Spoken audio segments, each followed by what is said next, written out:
ಒಬ್ಬ ದೊಡ್ಡ ಲೀಡರ್ ಆದವನು ಬೇಯ್ದ್ರು ಕೂಡ ಬೇಯಿಸ್ಕೊಂಡು ಒಂದು ಸಂಭಾಳಿತನಿಂದ ಅವನಿಗೆ ಆನ್ಸರ್ ಕೊಡೋ ಪದ್ಧತಿ ಇದ್ರೆ ಅವ್ನು ಲೀಡರ್ ಆತಾನ. ಈ ಗಾಂಧೀಜಿ ಅವರು ಒಂದು ಕೆನೆ ಹೊಡೆದ್ರೆ ಇನ್ನೊಂದು ಕೆನೆ ಹೊಡ್ರಿ ಅಂತ ಯಾಕಂದ್ರೆ ಅವಾಗ ಯಾಕೆ ಹೊಡೆದಂತ ಅವ್ರು ಜಗಳ ಆಡಿದ್ರೆ ನಮ್ಗೆ ಸ್ವಾತಂತ್ರ್ಯನೇ ಸಿಗ್ತಾ ಇದ್ದಿಲ್ಲ. ಇವತ್ತಿನ ದಿವಸ ಒಂದು ಕೆನೆ ಹೊಡೆದ್ರೆ ಇನ್ನೊಂದು ಕೆನೆ ತೋರ್ಸಂತ ಯಾಕಂದ್ರು ಅದು ಲೀಡರ್ ಲಕ್ಷಣ. ಈಗ ಯಾರು ಬೈದ್ರು ಅಂತೇಳಿ ನಾನು ಆನೆ ನೀವು ನಾಯಿ ಬೊಗಳ್ತೀರಿ ಅಂಬೋದು ತಪ್ಪದು.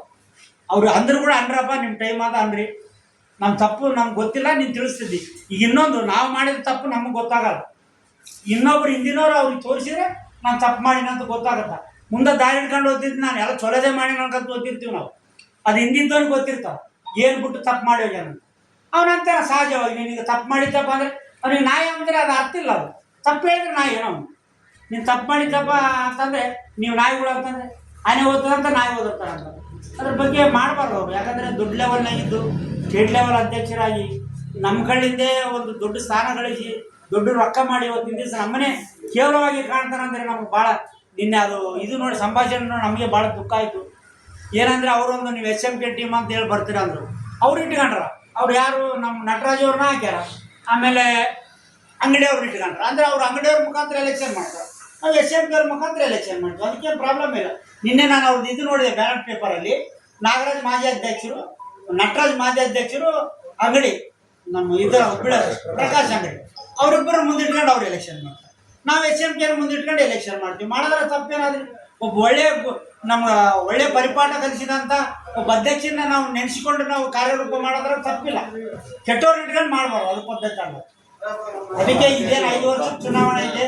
ಮುಂದಿನ ದಿನಗಳಲ್ಲಿ ನಮ್ಮ ಸಂಘ ಸಂಸ್ಥೆ ಉಳಿಬೇಕಂದ್ರೆ ನೀವು ಆಲೋಚನೆ ಮಾಡಿ ಯಾರಿಗೆ ಓಟ್ ಹಾಕಬೇಕು ಯಾರಿಗೆ ಓಟ್ ಹಾಕಬಾರ್ದು ಅಂತ ಒಂದು ತಿಳುವಳಿಕೆಯಿಂದ ಮುಂದಿನ ದಿನಗಳಲ್ಲಿ ಒಳ್ಳೆಯ ಕಾಂಟ್ರಾಕ್ಟರ್ ಅಸೋಸಿಯೇಷನ್ಗೆ ಆಗಲಿ ಕಾಂಟ್ರಾಕ್ಟರ್ಗಳಾಗಲಿ ಒಳ್ಳೆಯ ಅನುಕೂಲ ಆಗೋ ವ್ಯಕ್ತಿನ ನೋಡಿ ನೀವು ಓಟ್ ಹಾಕಿ ರಾಜ್ಯದಲ್ಲಿ ಚುನಾವಣೆ ಗೆಲ್ಲಿಸಿದ್ರೆ ಮುಂದಿನ ದಿನ ಅನುಕೂಲ ಇರ್ತದೆ. ಇನ್ನೊಂದು ತಿಳಿದ ವಿಷಯ ಏನಂದರೆ ಈಗ ಅವರು ರಮೇಶ್ ಅವರು ಏನಾಯ್ತು ಅಂದರೆ ಈಗ ಇದ್ದಂಥ ಅಧ್ಯಕ್ಷರು ಯಾರೇ ML ಆಗಲಿ ಗ್ರಾಮ ಪಂಚಾಯತ್ ಮೆಂಬರ್ ಆಗಲಿ ಅಧ್ಯಕ್ಷ ಆಗಲಿ ಸೆಕ್ರೆಟರಿ ಆಗಲಿ 10 ಜನಕ್ಕೆ ಒಳ್ಳೇದು ಮಾಡೋದು ಯಾರಿಂದ ಸಾಧ್ಯ ಇಲ್ಲ. 10 ಜನಕ್ಕೆ ಮಾಡಿದ್ರೆ ಇಬ್ಬರಿಗೆ ಕೆಟ್ಟದ್ದು ಮಾಡಿದ್ರೆ ಏನಂದರೆ 465 ಕೆಲಸಗಳು ಚಾಮರಾಜನಗರದಲ್ಲಿ ಒಂದೇ ಕಾಂಟ್ರಾಕ್ಟ್ರಿಗೆ ಹಾಕ್ಸ್ಯಾರ. 5 ಲಕ್ಷ ಒಂದು ಕಾಂಟ್ರಾಕ್ಟರ್ಗೆ ಅಂದ್ರೂ ಕೂಡ 460 ಕೆಲಸಕ್ಕೆ ಏಸು ಮಂದಿ ಕಾಂಟ್ರಾಕ್ಟರ್ ದುಡಿಬೋದಾಗಿತ್ತು ಅಂತ ನೀವು ಒಂದು ಆಲೋಚನೆ ಮಾಡ್ಬೋದು.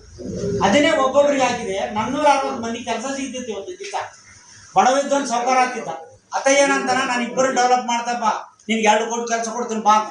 ನಮ್ಮದಲ್ಲಿ 2 ಕೆಲಸ ಮಾಡೋಕೆ ನಮ್ಗೆ ಎಲಿಜಿಬಲ್ ಅದ, ರೊಕ್ಕ ಅವ, ಶಕ್ತಿ ಅದ ಇಲ್ಲ. ನಾವೇನು 1 ಲಕ್ಷ 2 ಲಕ್ಷ ಒಂದು 3 ಲಕ್ಷ ಎಲ್ಲ ತಿಪ್ಪಲು ಬಿದ್ದು ನಾವು ಲೋಕಲ್ನಾಗ ಮಾಡ್ತೀವಿ. ಅದರಿಂದ ಹೋಗೋರೆಲ್ಲ 2 ಕೋಟಿ 3 ಕೋಟಿ ಕೆಲಸ ಮಾಡೋರು ಹೋಗ್ತಾರೆ. 8 ಮಂದಿ ಇದು ಕಷ್ಟ ಆಗಕತ್ತದ ನನಗೆ ತಿಳಿದ ಮಟ್ಟಿಗೆ. ಇಬ್ಬರು ಸೌಕರ್ಯ ನೋಡಿ ಇಟ್ಕೊಂತಾರೆ 2 ಲಕ್ಷ ಕೆಲಸ ಕೊಡ್ತಾರೆ, 3 ಲಕ್ಷ ಲಿಂಕ್ಲೈ ಕೊಡ್ತಾರೆ 3 ಕೋಟಿ.